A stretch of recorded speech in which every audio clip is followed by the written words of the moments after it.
Olá, pessoal, tudo jóia? Sejam muito bem-vindos ao nosso programa OAB na TV. E que bacana, viu? Porque esse mês de março a gente tem muitas novidades para vocês, direto da OAB Bahia. São várias ações em comemoração ao mês da mulher. E aqui no estúdio não é diferente. Um mês onde a gente tem aqui mais oportunidade ainda de conhecer as representantes femininas que estão aí à frente da OAB Bahia. É o caso de hoje, já vou abrir aqui para vocês verem as convidadas do programa de hoje. Doutora Germana Pinheiro, presidenta da Comissão de Compliance e Direito Antidiscriminatório, e é isso mesmo, são as duas em conjunto, a gente vai entender por quê.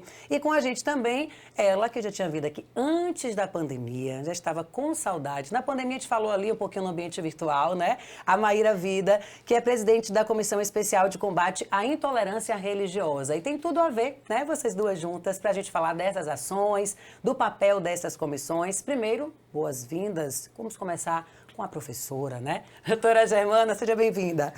Obrigada. Eu queria aqui já começar agradecendo o convite e a alegria de contribuir com esse projeto, aqui conduzido por você tão brilhante, e ao mesmo tempo dividir com Maíra, que é sempre uma simpatia e para mim tem um lugar especial em meu coração. Então estou muito feliz em contribuir, estou aqui à disposição. Obrigada.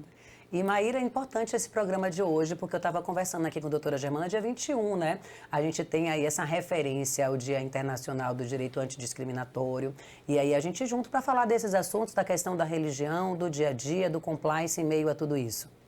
Sim, sem dúvidas. Eu agradeço também o convite. É sempre uma alegria voltar. Eu me alio à mesma expressão de sentimento da professora Germana, que foi minha professora, continua sendo. Então, para mim, que também exercito a docência, é uma grande alegria te reencontrar também, Milena, pós-pandemia, em meio à pandemia, enfim, a gente ainda Nunca sabe. A gente não tem exatamente, né, segurança a respeito, mas nós vamos ter a oportunidade, com certeza, de desdobrar um pouco mais esses temas, entender melhor por que o dia 21, que é o Dia Internacional pelo Combate e Eliminação, né, da Discriminação Racial, é tão importante e merece esse destaque, tanto pela OAB quanto pela TV Alba. Por que a ONU, né, definiu essa data assim especial, gente? Só para a gente sintonizar. A mim que não sei, confesso, e o pessoal que está em casa. Na realidade, esse dia foi marcado pela ONU em memória das vítimas de um verdadeiro ataque ocorrido na África do Sul, que ficou conhecido como Massacre de Sherperville, quando pessoas pacificamente protestavam contra o regime de apartheid, ainda naquela época, 1960, e foram violentamente atacadas pelo exército. Houve 69 pessoas mortas naquele episódio, 186 ficaram feridas. E é bom lembrar que aquele regime, para além de ser uma forma de governar que pregava a supremacia das pessoas brancas sobre as pessoas negras, era também um regime absolutamente violento de opressão e vigilância das pessoas negras. Então, em que pese toda essa violência, as pessoas realmente protestavam, e nesse dia 21 foi também um dia de protesto, e foi dessa forma violentamente interrompido. E com isso, a ONU entendeu de fazer essa memória de resistência, de luta e da necessidade de continuidade, porque infelizmente, acima de tudo, ainda é continuidade de luta. Maíra, e qual correlação, né, a gente poderia fazer disso que aconteceu na África do Sul com os dias atuais e o papel mesmo, né, da OAB nisso tudo em garantir esses direitos? Na verdade, primeiro é pensar que datas como essa não são datas comemorativas nem festivas, Milena. Nós precisamos encará-las como datas, como a professora Germana disse, de memória, mas também de luta, de resistência, de nos projetar para o futuro a partir de outras premissas e de outros paradigmas que sejam paradigmas de não violência, que sejam paradigmas democráticos, inclusivos, enfim, constitucionalmente balizados pelas nossas noções e princípios democráticos, que são os valores que nós elegemos na nossa Constituinte e são aqueles que nós temos tentado defender, ainda que com todas as dificuldades e de maneira cambaleante, mas são os que nós temos e que nós acreditamos que irão nos conduzir para a afirmação de uma experiência de dignidade humana plena para todas as pessoas, né? Então, a OAB é uma entidade de classe que é sui generis. Pode, ao mesmo tempo, transitar livremente como transita pelo sistema de justiça, mas é um ente da sociedade civil, emerge enquanto interlocutora da sociedade civil. Então, se organiza também para pensar bem-estar, qualidade de vida, numa perspectiva coletiva, numa perspectiva de desenvolvimento humano, de desenvolvimento territorial, inclusive para que o acesso à justiça, de fato, aconteça para todas as pessoas que demandarem essa justiça a despeito de quem elas sejam, onde elas estejam e do objeto que esteja ali em litígio. Então, a OAB ela tem se engajado em torno dos direitos humanos por uma vocação que é constitucional e que diz respeito à sua própria razão de ser e de existir. Então, é nesse sentido que o dia 21, para nós também, tem uma importância muito grande e nos faz também lembrar do dever de internamente repensar as nossas políticas corporativas para que nós possamos efetivamente combater o racismo, os racismos, porque são múltiplas expressões, não é? E também promover a equidade racial e de gênero e também o combate de todas as opressões que, infelizmente, acabam se interseccionando também ao racismo. Na religião, né? Com certeza. Você trouxe uma temática que eu já ia fazer o link mesmo nessa pergunta, porque quando eu comecei a conversar com a doutora Germana, me chamou a atenção. Eu falei, a mesma comissão de compliance e também direito antidiscriminatório, aí me trouxe para a reflexão. E como é tudo em conjunto, né? E aí eu queria, Germana, que você explicasse para as pessoas isso, né? De que forma a questão do compliance está aí ligada ao direito antidiscriminatório, o que é que tem acontecido hoje, qual é o papel dessa comissão de vocês nesse cuidado, né? Com o que acontece na empresa, não só nas relações lá do chefe com o funcionário, nas relações entre os funcionários e dessas pessoas que estão ali representando a empresa com o público, com o cliente, por exemplo. Na verdade, Milena, foi o que a gente conversou um pouquinho antes. Hoje, o cenário presente, ele impõe essa reflexão, impõe essas medidas.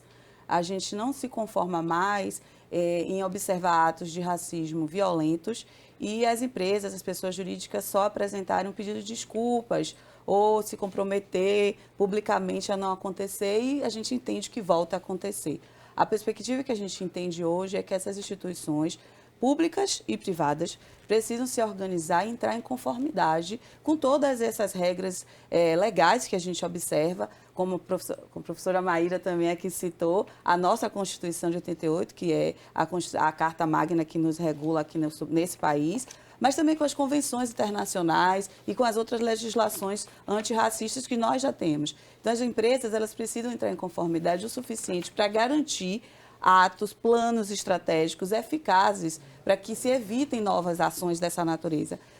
Isso significa também colocar para os seus colaboradores, de todas as áreas, da presidência aos terceirizados, para os seus parceiros, no atendimento aos seus clientes, instituir códigos de conduta internos que visem evitar atos discriminatórios, evitar novos atos de racismo, que é o que a gente observa, infelizmente, diariamente. E em grandes empresas, por sinal, né? Então, a gente observa isso não só em pequenas empresas, mas em grandes empresas também. Então, em todos os segmentos precisam estar articulados. E a OAB não poderia se furtar e não está hoje envolvida, como também a professora Maíra citou, envolvida plenamente nessa busca por essa necessidade de garantir cidadania, garantir o respeito aos direitos humanos e proteção a todas as pessoas que compõem aí a sociedade em todos os segmentos. Então, assim, é um ato que a OAB Bahia, agora na gestão de doutora Daniela, adotou a Comissão Especial de Compliance e Direito Antidiscriminatório. É uma novidade dessa gestão, mas é uma novidade muito bem-vinda, num momento muito oportuno. E eu queria também registrar que a gente sempre, acho que todas as comissões que discutem a questão racial e também a questão dos direitos humanos, elas vivem articuladas. É sempre um trabalho articulado, é sempre um trabalho interdisciplinar mesmo. E porque as violências são sobrepostas, porque há a mesma interseccionalidade e a gente necessita trabalhar em conjunto. Daí a sintonia entre a Comissão de Compliance e Direito Antidiscriminatório e de Intolerância Religiosa, por exemplo. E essa sintonia que a gente está aqui hoje, né? Sim. Eu me lembro que eu conversei lá atrás, quando a Daniela tomou posse, e aí ela falou uma questão que me chamou muita atenção, que eu sempre trago aqui nos programas, que ela disse que estaria atenta aos detalhes, né? Que desde Luiz Viana e Fabrício, muitas coisas já estavam funcionando muito bem, mas tinham detalhes ali pequenos, né? Que precisavam ser ajustados em uma comissão, em outra, no funcionamento da ordem mesmo. E aí a gente vê hoje isso, né? Esses detalhes. Eu perguntei a novidade para ela, né? Ela disse, aqui na Bahia, sim. Em outros estados já acontecia. Então, que bom, né? Que aqui na Bahia a gente já está assim, pensando junto.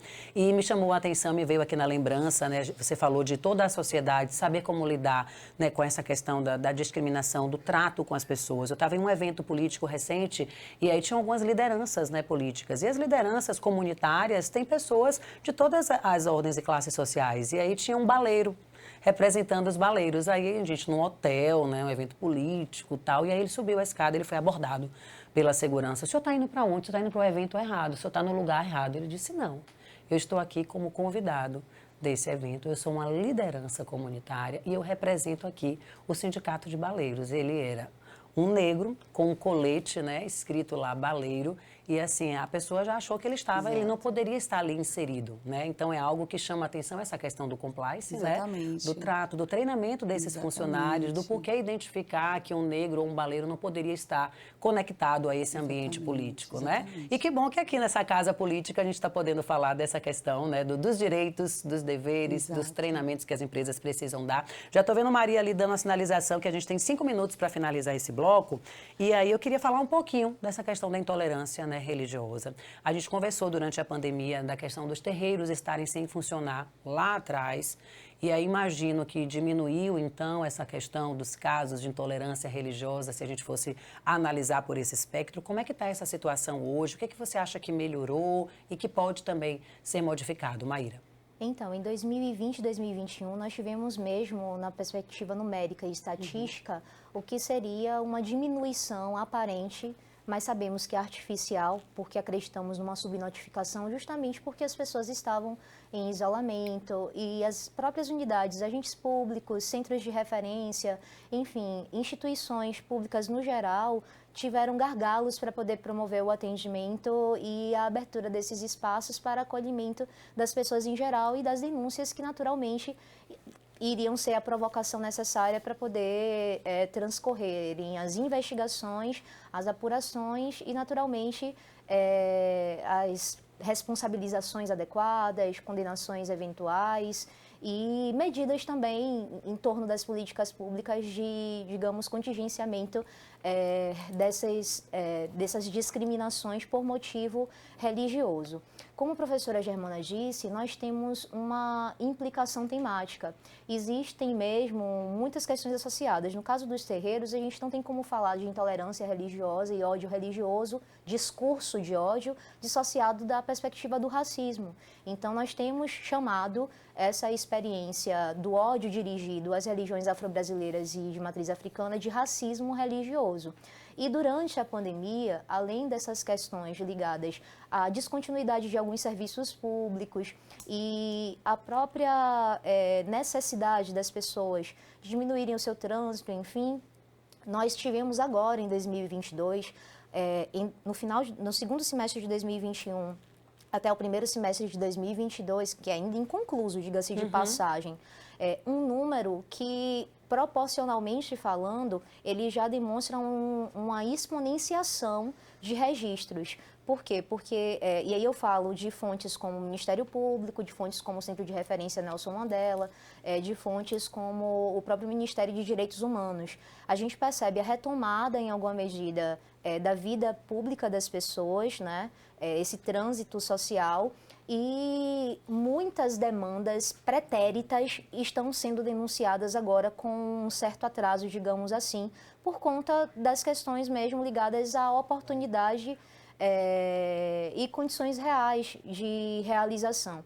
Então, a gente está lidando com um passivo represado de casos de ódio religioso, frente a todos os segmentos religiosos, mas de maneira muito preponderante, e eu diria com larga vantagem, e sem qualquer possibilidade de simetria, as religiões-alvo, como eu já tinha dito na minha última participação, permanecem sendo, mesmo na Bahia, com todo o sincretismo, com toda a sensação ainda que seja uma sensação questionável de pacifismo, de democratização religiosa. de cordialidade, né, de empatia, o calor humano baiano, enfim. Isso não consegue, em absoluto, refrear ou mesmo mascarar o ódio religioso. As coisas que acontecem, como acontecem em toda a malha, se a gente pensar no estado da Bahia, todos os municípios, são questões alarmantes, são violências físicas, são violências simbólicas, são violências morais, são perseguições de toda a natureza, injúria, difamação, então, depredação de patrimônio, Sim. inclusive, coisas que nós não vemos acontecer em nenhum outro segmento. Então, tem também uma singularidade. É um ódio que se expressa de uma maneira muito particular, muito própria e ostensiva. Então, por isso que nós chamamos de ódio, porque ele se manifesta com uma tentativa também de extermínio daquela filosofia de vida, daquele segmento religioso, daquelas pessoas que professam aquela fé. Eu vou interromper um pouquinho esse papo, que eu achei assim ótimo para que a gente possa compartilhar com as pessoas que estão acompanhando. A gente apenas fica sabendo disso quando sai uma matéria, né, na mídia, você disse dessa subnotificação desses dados, algo que precisa ser chamado a atenção. A gente precisa saber também como denunciar, se existe delegacia especializada. Mas temos que ir para um intervalo. Então, na volta, a gente vai falar sobre esse assunto e a gente vai falar também, gente, sobre o caso Marielle Franco. Me chama a atenção, esses dias aqui no jornal do Alba Notícias, a gente trouxe uma matéria especial falando sobre isso. 4 anos já. 4 anos. Que a gente não sabe de nada, né? 4 A motivação, anos. onde é que está a arma, o que foi feito. Quem mandou? Cadê a justiça desse país? O que está acontecendo? Onde é que tem aí, né, os pontos que a gente precisa interpretar? Então, você que está em casa, continue aí com a gente. O intervalo é rápido, tá? Várias mulheres conversando e você fica aí acompanhando e dizendo, meu Deus, que conversa que está me prendendo. Continue aí, preso com a gente. A gente volta já já.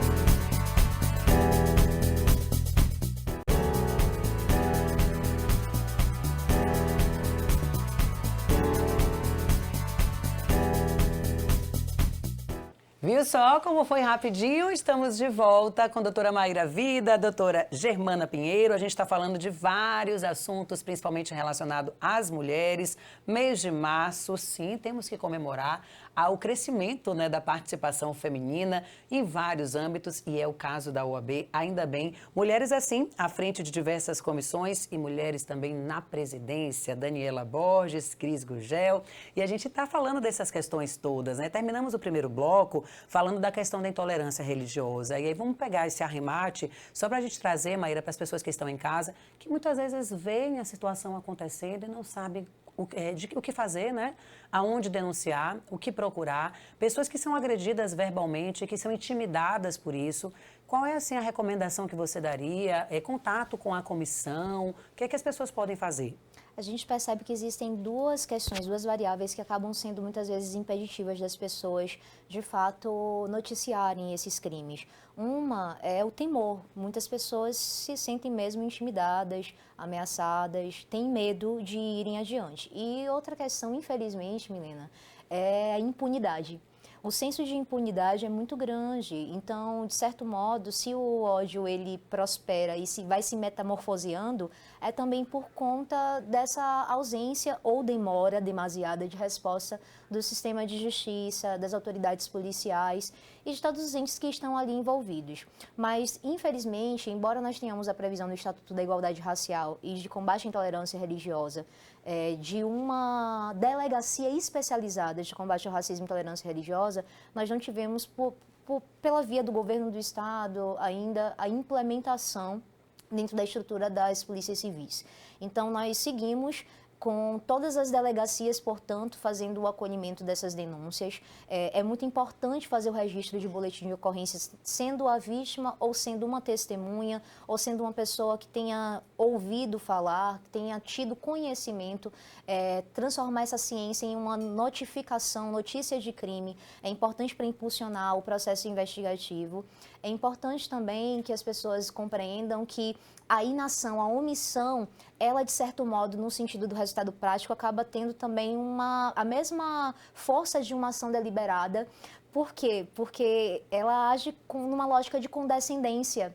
numa lógica de normalização dessas violências. Banalização. De banalização. Então, a Comissão de Combate à Intolerância Religiosa, através do e-mail comissãoliberdadereligiosa@oabifemba.org.br, recebe denúncias. Nós atuamos de maneira a proteger, promover e defender a liberdade religiosa, porque embora sejamos uma comissão de enfrentamento ao desrespeito religioso, o nosso mote principal é a defesa, naturalmente, e a promoção da liberdade religiosa como um direito humano fundamental, né? Então, estamos à disposição para consultivo, para acompanhamentos, para formações também. O processo educativo é um processo de transformação e a gente acredita nele como sendo também um mecanismo de combate sistemático desse estado de coisas.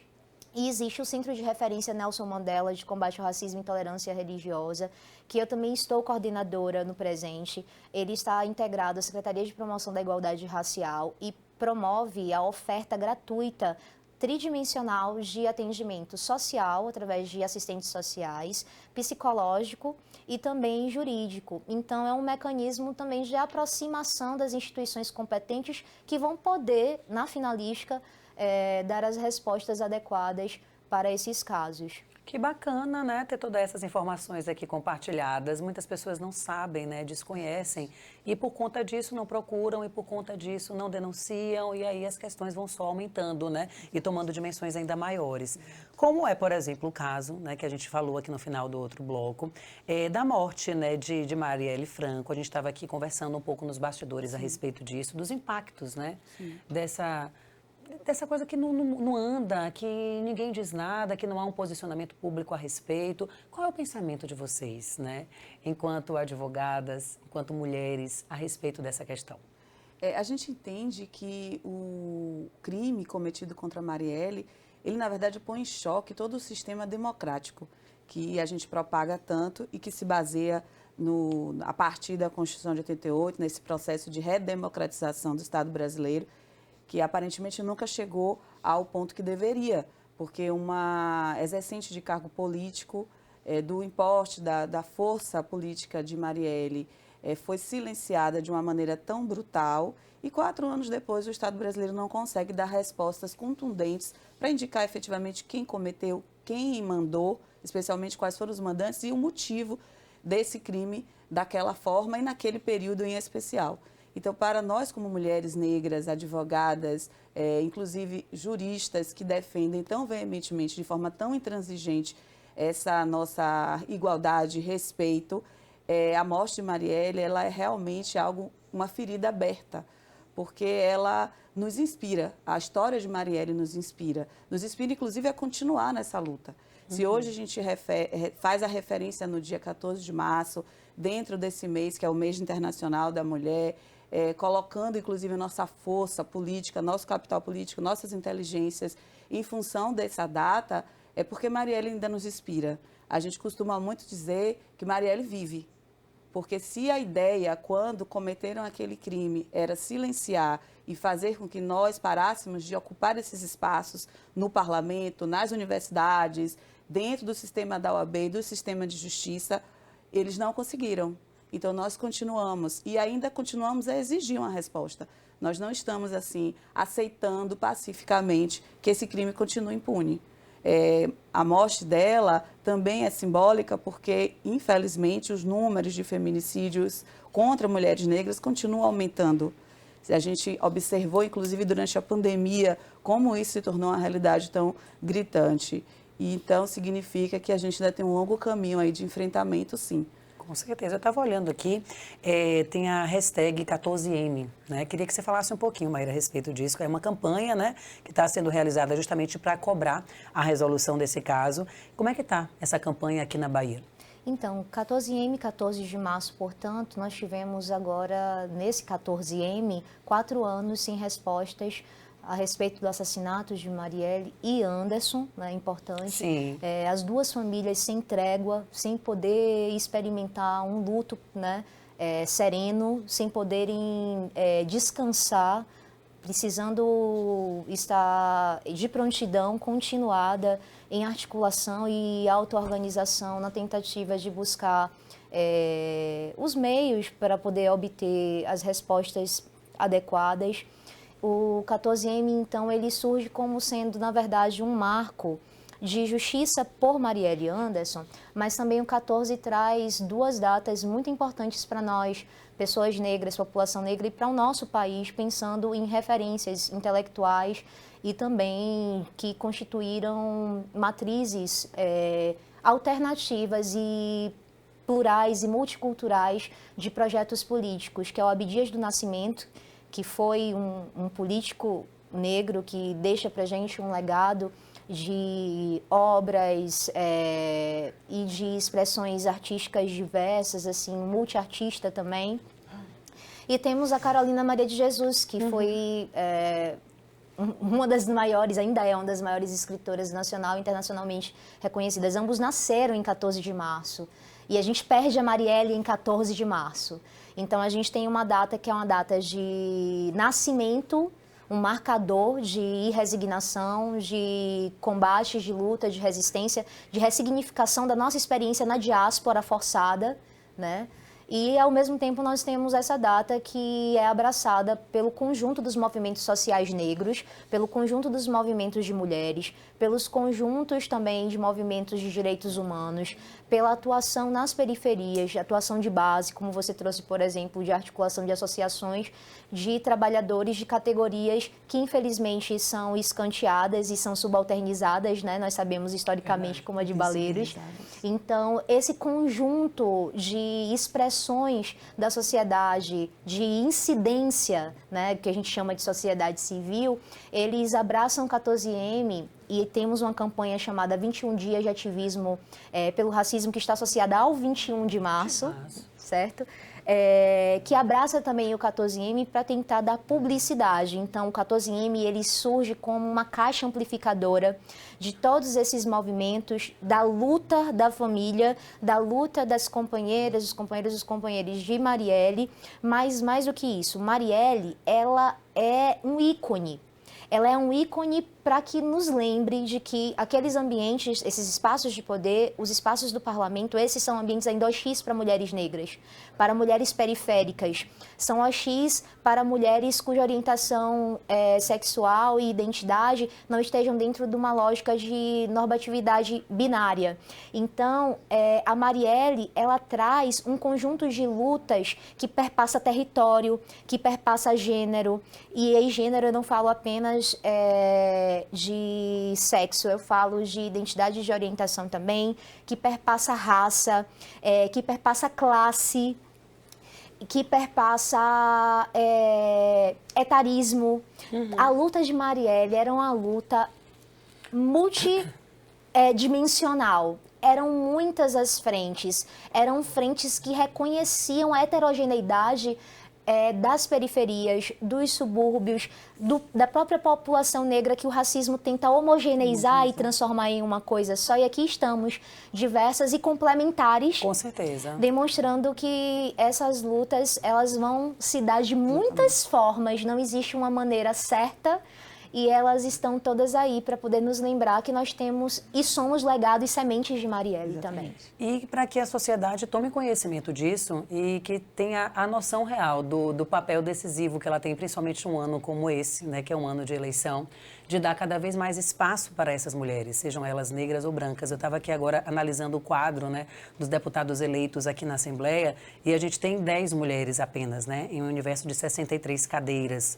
Além disso, uma mulher negra, que é a Olívia Santana. E aí, se a gente for analisar, né, os deputados todos, os negros, né, que ocupam um lugar de destaque aqui no parlamento, tem o deputado Samuel Júnior, tem o deputado Jurailton Santos, a gente conversava sobre o Bira Coroa, né, a questão da identificação de cor e raça, que muitas pessoas também desconhecem, também são ignorantes, e eu me incluo nisso. E aí vem o papel, né, da comissão, vem o papel da gente aqui na comunicação, de, né, sermos multiplicadores dessas informações todas. A gente já falou um pouquinho com a Maíra da importância do papel da comissão dela. E no seu caso, né, Germana, se a gente pudesse falar, né, do papel da comissão, para a gente ir finalizando aqui esse bloco. A gente entende o papel da Comissão de Compliance em Direito Antidiscriminatório como inclusive, potencializador de todas essas informações que a gente conversou aqui, há uma necessidade de que essas instituições, sejam instituições públicas, sejam instituições privadas, se apropriem dessas informações, desse arcabouço jurídico, dessa história que a gente continua rememorando sempre, para que essas pessoas negras, homens e mulheres, possam cada vez mais ocupar esses espaços.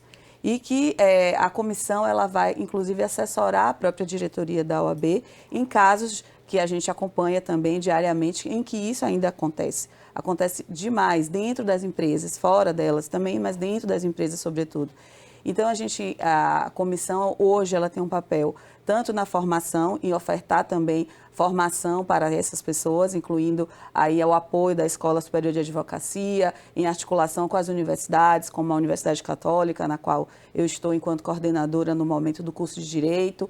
Também inclui, além dessa formação formal, mais formal, a gente também pretende abraçar as outras pessoas jurídicas que tenham interesse em conhecer como atuar nas suas estruturas internas, como criar um sistema de ouvidoria para permitir que os seus colaboradores possam denunciar casos de racismo sem que sofram retaliação, para que as pessoas negras dentro dessas instituições apresentem essa sua pauta e também possa criar canais para que os clientes que se sintam vítimas desse crime também possam denunciar e tenham uma resposta eficaz. Porque a proposta da Compliance é um projeto eficaz, é uma formação dentro da estrutura das pessoas jurídicas, das companhias que são institucionalmente racistas, porque o racismo ele está ali presente, como Maíra falou, de formas diversas, possa também dar uma resposta mais eficaz. Essa é a proposta. Meninas, já tenho que me despedir de vocês, tá? Mentira. Já apareceu a faixinha ali de 5 minutos, de 3 minutos. Eu acho que agora só temos 1 minuto. Não sei, já tô me sentindo já muito assim, rápido. impressionada, muito rápido.